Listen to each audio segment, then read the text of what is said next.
Hi there. Today I want to talk to you about your mindset as a parent towards your children and towards the situations that we have in our families.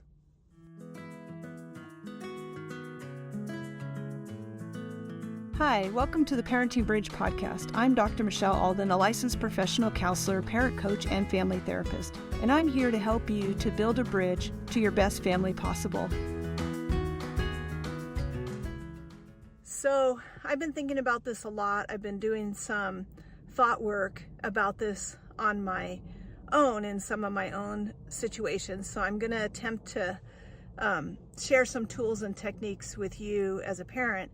But I want to talk first about our mindset about things. So because it really does make a big difference. If you have my book or the workbook that comes with the Healthy Foundations Family Program, then you've seen that we talk a lot about connecting language, connecting words, and it is just really huge how we frame the different situations with our kids. But I've been thinking a lot about how it really makes a difference on how we think about the situations. And it kind of goes into how we think about other people, because our thoughts really create a lot of the feelings and also are really a big part in how we show up and how we interact with our kids and how we deal with the problems. So I've been thinking a lot about working with my own coach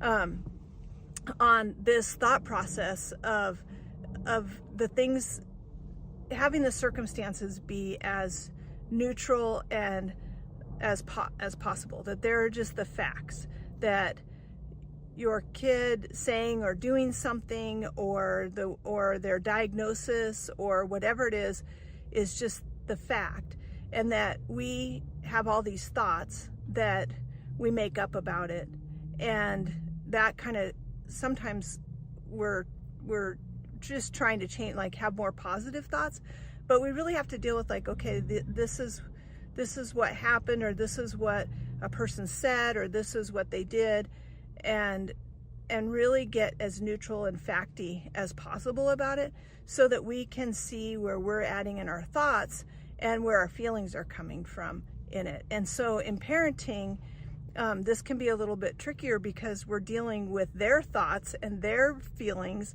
and their behaviors as well as ours. But ultimately, I found that what it does is it kind of frees people up a little bit, because I don't have to then be trying to change them or change their thoughts or feelings about it.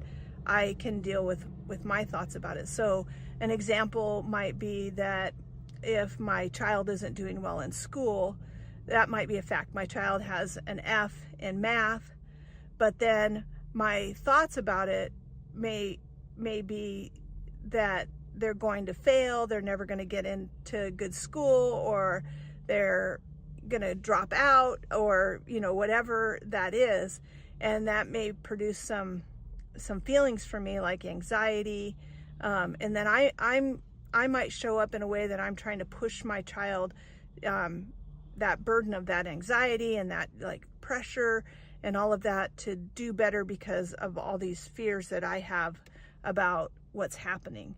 And so I think we do this with people a lot is what I found. And so I've just been, encouraging myself and other parents that I've been coaching to just deal with the fact, okay, they have an F in math, and acknowledging like that I have these thoughts about it and I have these fears and that I have these feelings about it, but then kind of going back to like, okay, so what can I do about it, and how can I help, and also realizing that just may be where they are right now, and that maybe that's not the biggest thing that's going on in their life. And so that helps me to see that I might be able to have some influence, but I don't necessarily have to drive this bus from the back. So I think it gives me the opportunity to take a step back and to think about, and what am I going to do about that? And how do I want to show up as a parent and deal with that? And it helps for me with parents that I work with. We get really specific about, okay, so, here's what we're going to do. When this happens, this is what we're going to do. And I really like that, because I think so many times we're just trying to stop behaviors. It's like we want them to stop, ditching math class, or we want them to stop, getting these bad grades, or we want, whatever it is. Most of the families I work with, the grades are not so much an issue. It's everywhere else where the kids are blowing up. And so there's a lot of, we want to stop the yelling, we want to stop all these things. But I really feel like doing this work and thinking about our thoughts and our feelings and how that's affecting our actions gives me a chance to pause, gives the parents that I'm working with a chance to pause and really evaluate. Like, so that's just a thought that he's going to fail math class. He might not, that's just a thought that they're manipulating me, that they're lying to me. And so I'm going to deal with the facts more. So even with, like, I talked in other videos about lying, how we take what we know for sure, and that's what we present. Like, this is what the teacher told me, or this is what I saw happen, or, whatever it is. And it's being really facty about it. And then it's taking a step back and realizing, like, I might have all these fears and thoughts about it. So your child's not I think this is one of the best things about it, is that it keeps us from this belief that our children are doing these things to us, that they're manipulating us, that they're lying to us, that they're, all these different things, and helps us to come around it a different way. And I think that's a lot of the mind work and the thought work that we have to do to be in relationships with people. I've found that it allows us to kind of, it takes some pressure off. Because if I believe that somebody's doing something to me, then I'm going to have the added pressure of feeling like, not only do I have to teach them, that they can't treat me this way, I have to stand up for myself, and I have to be more kind of, our brain wants us to think like, if we just allow this to happen, that all these bad things are going to happen. And maybe they are. And so, but I think making those decisions about all the bad things that are going to happen from this place where we haven't thought through how we can affect that, or how we can show up, is really critical. So I'm been doing more and more coaching around this with parents, of like, when they tell me about, like, well, then this happened, and then this happened, and sometimes I'll start with, like, so, and what did you do, like, what was your action from all that spinning around, and looking back on that, what would you like to do differently next time? And all of this, I think, is really good thought work. I think it's really important to do that work as a coach, right? To know how to help people to kind of pick those things apart. And as we get better at it, as parents, then I think we're better able to help our kids to work through it, because it's very similar. Your kid might come home from school, and you might know that they got into a fight on the bus, and it was in the morning. And if you're thinking like, oh, they're always fighting, and they're going to get kicked off the bus, and they're not going to be allowed to ride the bus, or maybe they already have been kicked off the bus, and you have all this pressure on you, is like, I've got to make them understand how difficult this is for me, and how much they're messing up, and all this kind of stuff. We're not going to be able to deal with that situation as well. So being able to take a step back and being able to tell the child, like, I know that you had a fight on the bus this morning, and allowing them to tell you about it without feeling like you have to deal with that, right? They're just telling you their thoughts, their feelings, and according through their perspective, what happened, and you're not going to change it from that place. Like, it's allowing them to say that, and then allowing you to come around it a different way, instead of thinking about what it's doing to you, or what it's, other people. You can just sit with that information. And I've found that as you get calm about that and are able to think like, wow, like, I do and you might have to take a moment like, okay, thanks for sharing that with me. I need to think about this for a minute, so that you don't just have reactions. You get the opportunity to respond. And I think that it helps with helping our kids to problem solve, because then you get this opportunity to talk to them about, so when that happened, what part did you actually do? Like, you're saying that the kid did this, he took your notebook, or he did this and he did that, but what actual part did you do? And being able to like help them to see their part. Well, I hit him, or I did this, like, okay, thanks for telling me that. And then like, if you could do it over again, what would you do differently? Is there anything you would do differently? Just to see where they're kind of coming from. And when you're not so emotionally attached to it, you can do that, so much better, because you're not trying to fix it, and you're not trying to make a point or to help them to see it. Like, you've already kind of resolved it in your own mind, that, as far as where you stand with it and how it affects you, and also how you're going to show up for that. And you can, I think that one thing that we fall into this trap of is that when things are happening, we tend to think as parents and just people in our relationships, things start happening faster and faster. And I think we forget that we can pause, that we can take a minute, that we can think about what that feels like in our body, where we feel it.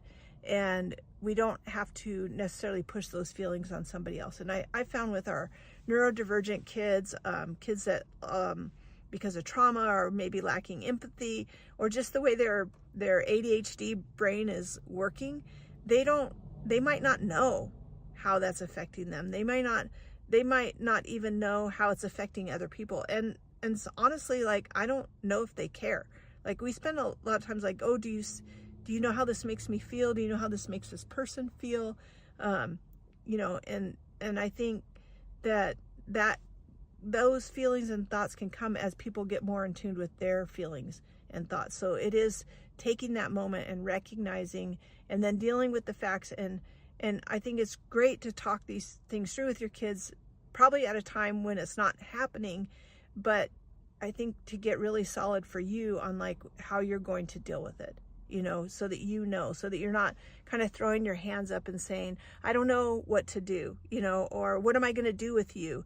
All of that kind of information for kids, it's not useful, and it doesn't produce the results that we want. And so it's taking that time to really think through it and come up with the kind of action that you want to have, not the action that you want to have in the moment where you're like, I want to shake them, because they're not getting this, right? Like, this is the third fight this week, or whatever it is. But just realizing that you have the time, that you can resolve that, and you can do that thought work on it. This is not easy work, and it takes practice. It's just like using the connecting words it takes practice to reframe how you say things. For example, it takes practice to learn, instead of saying, stop running, to say, walk slowly, please. Or, it's just a little change, but these changes are really difficult to do and take a lot of practice. And so I just want to encourage you that you would probably, if this is resonating with you at all on wanting to make those changes and wanting to handle these situations with your kids in a different way, I recommend that you get some coaching. We have coaching available through what we call the Playroom. It's online coaching.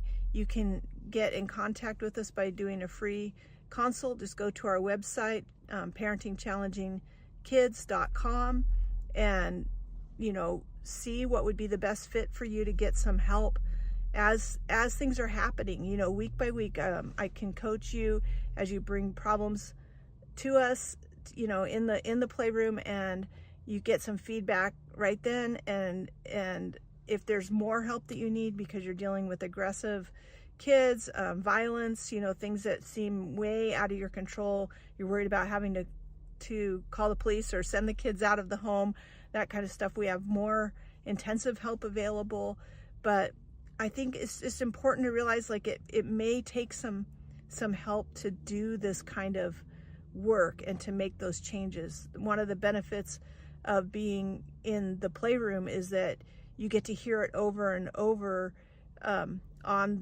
the replays and in the sessions, because I'm working with other people and their things. So it may not even be your specific problem, but you're like, oh, okay, I see, I have had a problem like that, or next time this comes up, I'm going to do that. Because one thing I found with kids is if you've messed up or you feel like, gosh, I didn't handle that the way that I wanted to handle it, they will always give you another chance. And that's how it is in our relationships. We can always make improvements and we can always do better. And doing this thought work and thinking about how we say things about our kids, what we believe about our kids, what they're able to do or not able to do, is huge in all of it. It's so important that we don't just slap these labels on kids and then just think, okay, well, they want to avoid demands and because of their diagnosis, and then we don't see the opportunities that we have to help them to work through that, because it can be worked through. And that's the benefit of having coaching, right? It's like, I can't do that work for you. You have to do it. Just like if you hired a coach to help you, with running or weight loss, I can't do that work for you, but I can provide that support and give you the tools and encourage you to do it. And so I've just found a huge benefit in needing that. So I just recommend that if you're really wanting to make those changes, that you consider getting a parent coach to help you through that. It's been pretty amazing for me to have a coach in these other areas and things that I'm working on with business and things like that. So it's a really good avenue for making progress and change. And I think one thing that you've probably noticed, even though this video is about what to do when your kid does this or all of that kind of stuff, our videos and our podcasts are a lot about helping you with these challenging behaviors. It does really start with you as the parent and helping you to make the changes that will also help your kids to make the changes. And that's the hope that we want to give you, that you can do this and that you can see those changes in your family and in yourself. Thanks for listening to The Parenting Bridge. Do you want to learn more about building a bridge to better behaviors? Pick up a copy of Dr. Michelle Alden's new book, Parenting Emotionally Distressed Kids. Or, for more resources, you can click on the link for Healthy Foundations. If you would like to leave a comment or a question for Dr. Alden, there's a link in the notes. We'll see you next time, and remember, things can always get better.